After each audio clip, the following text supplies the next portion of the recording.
Hi everyone! Welcome sa isang panibagong video. So kung tatanungin ninyo ako kung ano ang pinaka-paborito kong parte ng makeup, ito ay ang eyeliner at ang paglagay ng false lashes or mga pekeng pilik mata. Dahil para sa akin, sobrang bongga ng itsura mo kapag nakapilik mata ka.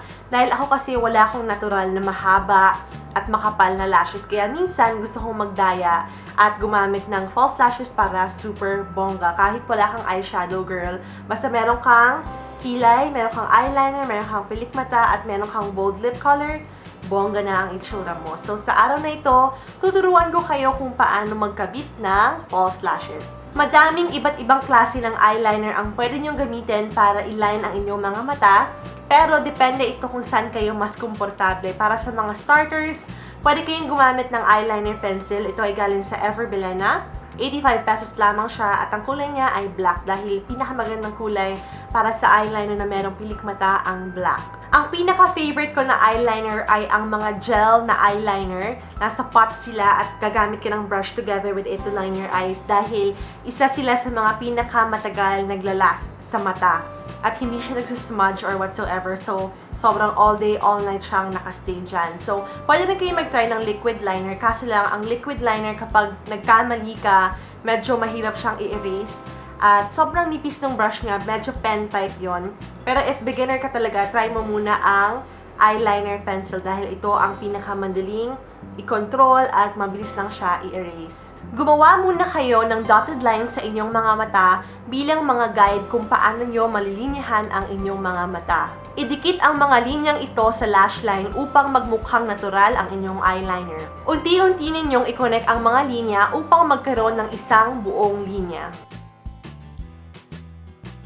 Para sa eyeliner flick, gumawa ng parang check mark sa dulo ng mga mata. Dalhin ang linyang ito pababa muli ulit sa inyong mga mata.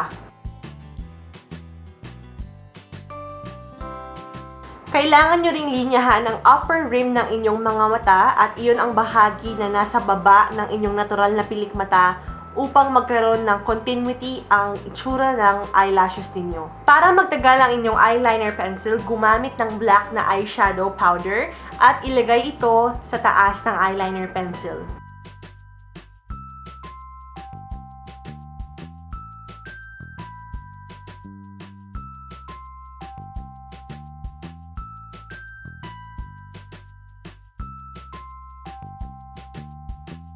Pagkatapos linyahan ang inyong mga mata, you have to curl your lashes dahil mahihirapan kayong mag-curl ulit kapag suot nyo na ang mga fake lashes. Gamit ko dito ang Shawil Makeup False Eyelashes at ito ay 59 pesos lamang. Ang pandikit na gagamitin ko para sa tutorial na ito ay something from Nichido at ito yung eyelash adhesive, 60 pesos lamang siya. Sukatin muna ang false lashes sa inyong mga mata at tignan kung kailangan itong bawasan or okay na. Unang idikit ang gitnang bahagi ng false lashes sa inyong mga mata at tandaan na kailangan sobrang dikit kayo sa natural ninyong lashes para magmukha siyang natural. Isunod ang dulong bahagi ng mga pilik mata at ang pinakahuli ay ang pinaka-inner corner ng inyong pilik mata. Ang pinakahuli ay ang paglagay ng mascara.